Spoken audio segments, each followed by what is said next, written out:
One summer moment can change a child's life. Through Toys for Tots Give and Go initiative, your support provides books, games, toys, and outdoor adventures that spark curiosity, creativity, and a love of nature. Whether it's fishing, learning a new sport, reading under a tree, or playing with friends, these moments build confidence and lifelong memories. For too many children, those moments never come. You can help change that this summer. Visit toysfortots.org. Toys for Tots, delivering hope beyond the holidays. Listen, all you New Yorkers. You see? Taxi. Okay, man, we're looking around. This is the 77 WABC minicast.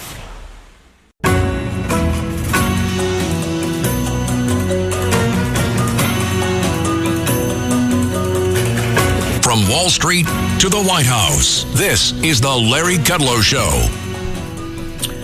So, President Trump gave a great speech at Mount Rushmore last night, mostly about American greatness, but he did take some time to pound communism into the ground.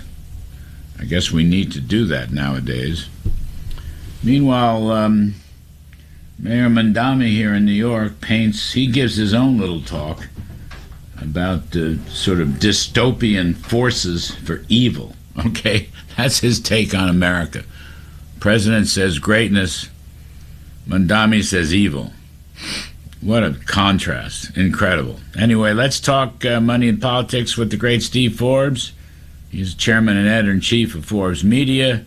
Steve's latest book is Inflation, What It Is, Why It's Bad, and How to Fix It. And ace pollster John Mclaughlin, CEO of Mclaughlin and Associates. Happy July 4th to both of you. Thanks for doing this. Steve Forbes, America is a great country, and I'm sorry if Mandami doesn't understand that, but America is a great country, and I don't believe, whatever niches may occur in the Democratic Party, and I guess a lot of them are occurring about socialism or communism or whatever ism it is, including anti-Semitism, Trump's gotten the better of this, I think, so far over the July 4th. What you thinking? Well, I think what you see is a stark contrast, and why the socialists, I'm glad the president used the word communist, the old-time communists, Soviet-style communists back in the 30s, 40s, early 50s, back then they were extremely well organized. You wanted a crowd of 10,000, they knew how to do it. They tried to take over the unions, which is why Ronald Reagan, when he headed up the Screenwriters Guild, Actors Guild, had to carry a gun because the communists were trying to take over the union there. We see the same kind of organization today. And I urge you, listeners, to take a look at that Mamdani speech yesterday. I'll just read a couple of phrases, Larry. He talked about people coming to New York on the ships.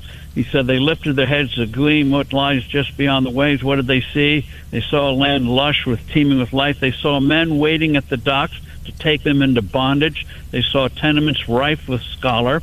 And then he goes on to talk about how we see the wealthiest, where children go to sleep hungry at night, where the world's first trillionaire hungers for more. Monopolies that dominate every industry, oligarchs who buy elections, mass agents terrorizing our streets, health industry that exploits the sick, corporate landlords of whom negligence is a business model, spending money on bombs and bailouts, selling elections to the highest bidder, on. And it's good to see exactly what the alternative image is, because we have to take it head on. And July 4th, 250th birthday is a good place to begin.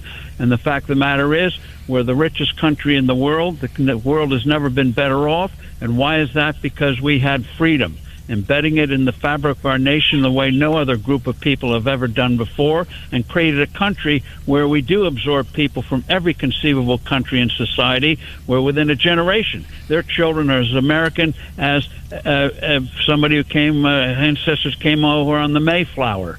And so you can have pride in where you came from, but also you're full-blooded American. No other country has done it. Instead of denigrating it, we should be celebrating it. But we should make no mistake as to the ideology that has now sadly taken over the Democrat Party. It's amazing to me. John Mclaughlin, weigh in, please. It's amazing to me how negative he is, Mandami, that is to say, about the country. This is a country, by the way, that lets a kid born in Uganda to come over here and become mayor of our biggest city. He forgot to mention that part. And it's, and have parents who are very wealthy who can send him to an elite school which costs a fortune. God knows what they teach up there in Maine. But the point is, with that kind of vision of negativism about America, how is that going to really spread? How can that possibly take hold? It's amazing to me he even wanted to become a citizen, I guess, but he did. And at some point he had to say, pledge allegiance and had to believe in our values, but obviously he doesn't. He doesn't like our country. And it's for me, on the political side, on political cap, we're looking at we've been trying to project these Democrats as big government socialists. Now we're finding out some of them were actually registered communists.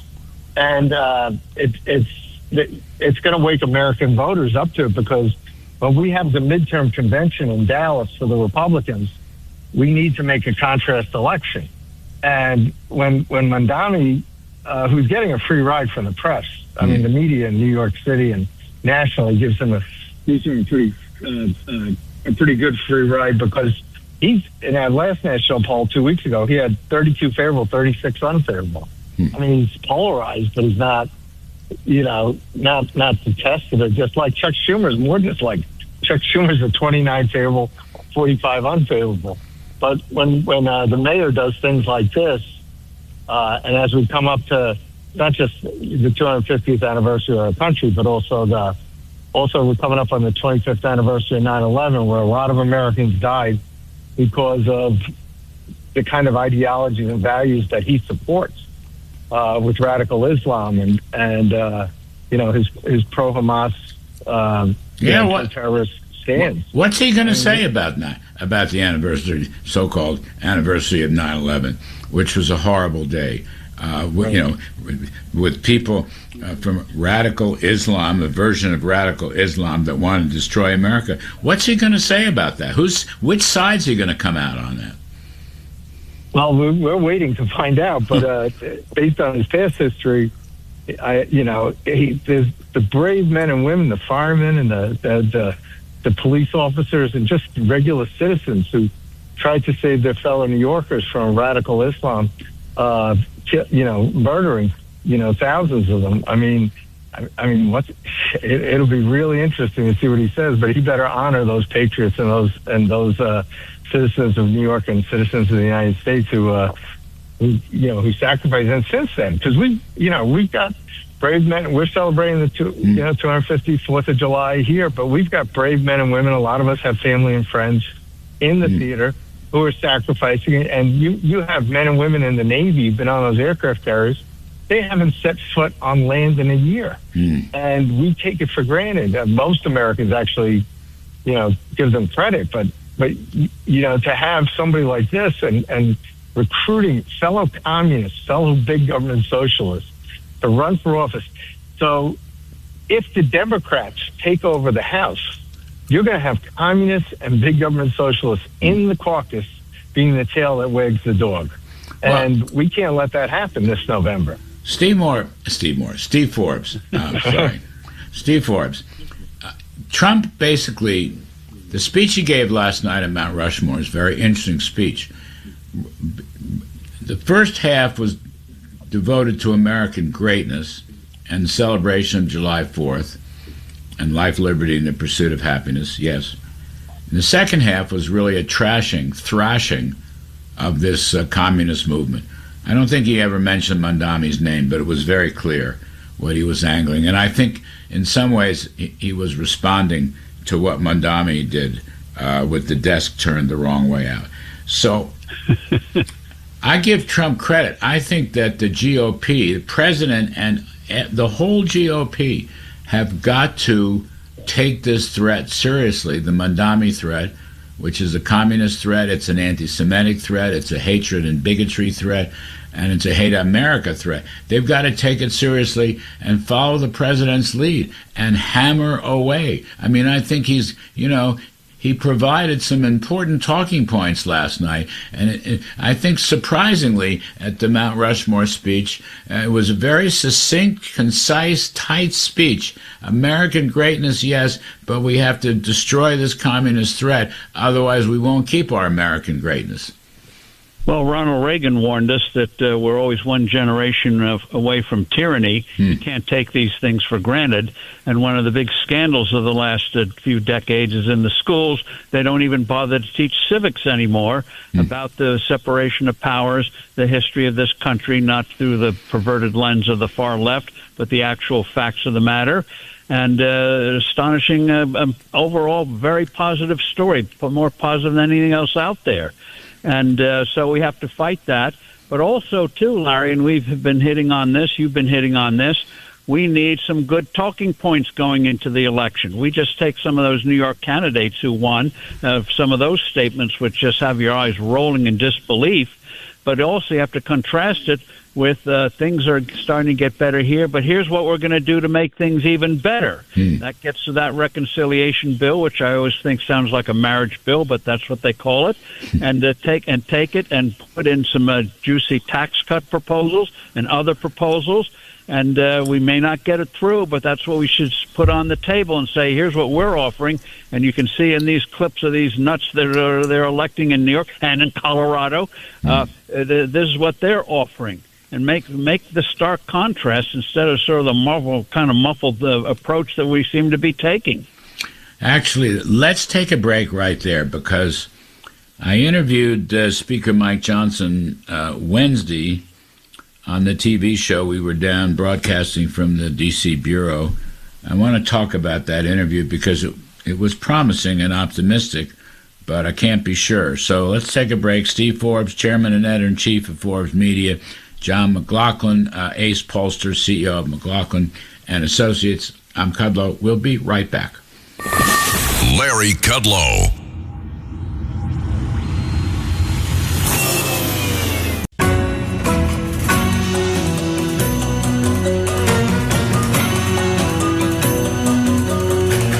From Wall Street to the White House, this is the Larry Kudlow Show. And we're here with the great Steve Forbes, Chairman and Editor-in-Chief of Forbes Media. So, Steve, I interviewed Speaker Mike Johnson Wednesday.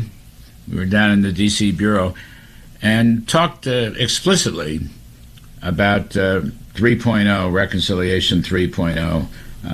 I've taken to calling it a budget bill because you're right, it's a horrible sounding thing and sounds like a divorce. But he was on the right side of this. Now, I don't know how to gauge it, but what he basically said was, first of all, there should be a 3.0, and he's going to touch with all the major groups inside the Republican House coalition. Okay. I asked him explicitly about indexing the capital gains tax for inflation, and he not only was for it, he talked about, said another good idea is increasing the capital gains exemption on the sale of a home. So I thought that was very promising. I don't know what he said that he had met, he had dinner the night before with the president in the Rose Garden, and they talked about it. I haven't heard the president talk yet about 3.0, but I think a lot of people, myself included, are going to lobby him for it. But at least he seems to understand it, and he seems to be in favor of it. So that's something. Well, it is something, and but the key is, I think this is a case where trying to rely on a legislature, even when we have a good man like Speaker Johnson, it's got to come, Larry, from the White House. The president has to firmly say and bring his cabinet on board, which he can do in an instant, and to say, here's where we're going to go. Here's what we're going to go into battle with. And lay down the law. He did it with the senators a couple of weeks ago to try to save defense spending bill, that crazy war powers bill, get that sidetracked. But he's got to take the lead on this, and then it will happen, because he'll be saying it, candidates will be saying it, and I think candidates will be actually thrilled that they can now go into battle with something they can put on the table. And the other thing they're going to have to be ready for, Larry, is health care. People being denied coverage and all that kind of thing. I wish they'd taken the time to come up with some good proposals. There are plenty out there from good think tanks and the like. So we can go on offense instead of always responding to what the other side does. You know, your point on the president is exactly right, because if you go back last winter of 2025, it really wasn't until the president came out for Reconciliation 1.0. Remember, you had all kinds of cockamamie ideas. We're going to get 2 bills. We're going to get 3 bills. Mike Johnson was there saying, no, I can just do 1 bill in the House. That's going to be hard enough. I was promoting it on the air. It wasn't until the president was totally convinced that the thing really took shape. And I agree with you. He's going to have to come out for it himself before he gets through. And the Senate is right now. The Senate is Republicans. It's just kind of like a hornet's nest. I don't know. It's a circular firing squad. But John McLaughlin, you are back. Ace pollster John McLaughlin, good. So Mike Johnson is for it. We were talking about this a moment ago, and the trick is how to get the party behind it. It's going to have to require presidential leadership, and your polling shows how popular it is. So I ask you again, have you spoken to him, the boss, about your polling results? 59% want a bigger bill with waste, fraud, and corruption, and Save America, by the way. That's another thing. Johnson was in favor of that and understood that you put some funding into that bill, it could pass reconciliation, along with indexing capital gains and increasing the capital gains exemption on the sale of a home. So you gotta sell it. You gotta retail it to the president, John McLaughlin. Well, by the way, public opinion's on our side. It's already there. 59-29, they support it. Right. 71% support, like transferring low interest rate mortgages. 68% support reducing the number of middle class tax brackets down to where they're paying 22% down to 12%. So public opinion's on our side. And I've sent them the numbers. You said you were going to set up a meeting, so I'm waiting for the meeting. It's like you're doing this 4th of July stuff today and yesterday. So we'll see. But you're right. Steve's exactly right. If the president says, this is what I want, and we're headed into an election, but these big public opinion numbers, the Republicans will love it. The Democrats won't like it at all. They'll give every insider argument to try to get Washington to derail it. But this is important. It could be the deciding issue in the election for Congress this November. So, in 20 words or less, what about the Senate Republicans, John McLaughlin? What is happening over there?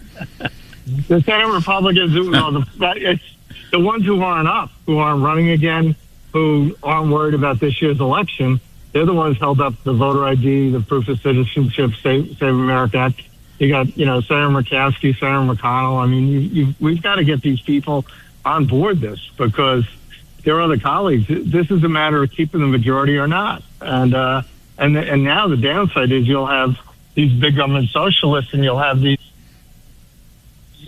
communists running the Congress. That'd be a disaster. So they got to get on board. Well, there's 2 ways to go here. One way is to smash the Democrats for the socialist, communist, anti-Semitism business. Okay, that's good, but that's the negative. How about the positive, Steve Forbes? I think you're going to have to do both, and I think this midterm convention in Dallas would be the place to get that messaging out. I think this is a good idea. What you think? Absolutely, and that convention, as John pointed out, is the perfect platform. You pointed out, perfect platform to do it, and that way the negatives ring stronger, actually, when you're also putting out exciting positive things. So people say, you've got some positive ideas, contrast to the loonies on the left, and that's a winning formula. So you need to do both, not one or the other.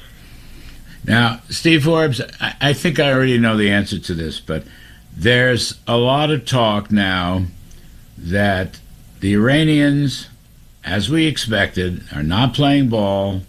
All right, they're not opening up the strait. They're not acknowledging that they have to end their nuclearization program, including enriched uranium. Okay, there's a lot of talk that Trump was already briefed by General Kane and War Secretary Hegseth. Keith Kellogg has come out. They're going to have to bomb. They're not getting what they want out of the Iranians, and they're going to have to bomb. Do you think the president would do that before the midterms? If he has to do it, do you think he'll do it? He has to do it, Larry, and the big mistake the president made, unfortunately, was that original ceasefire. And he should realize he's dealing with poisonous snakes here who have not changed. And by the way, even on a personal level, make no mistake, they try to kill him before, they're going to try it again. So you can't deal with these guys. You got to pound this regime so that the Iranian people have an opportunity, the elements of the army have an opportunity to throw them out.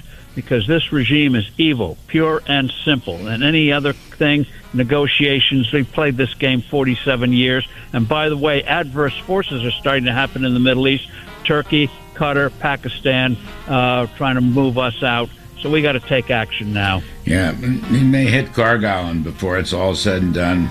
Yep. Gentlemen, thank you. July 4th, life, liberty, and the pursuit of happiness. Steve Forbes, thank you. John Mclaughlin, thank you. And folks, have a great July 4th weekend yourselves. Take care. I'm Kudlow. We'll be back next weekend.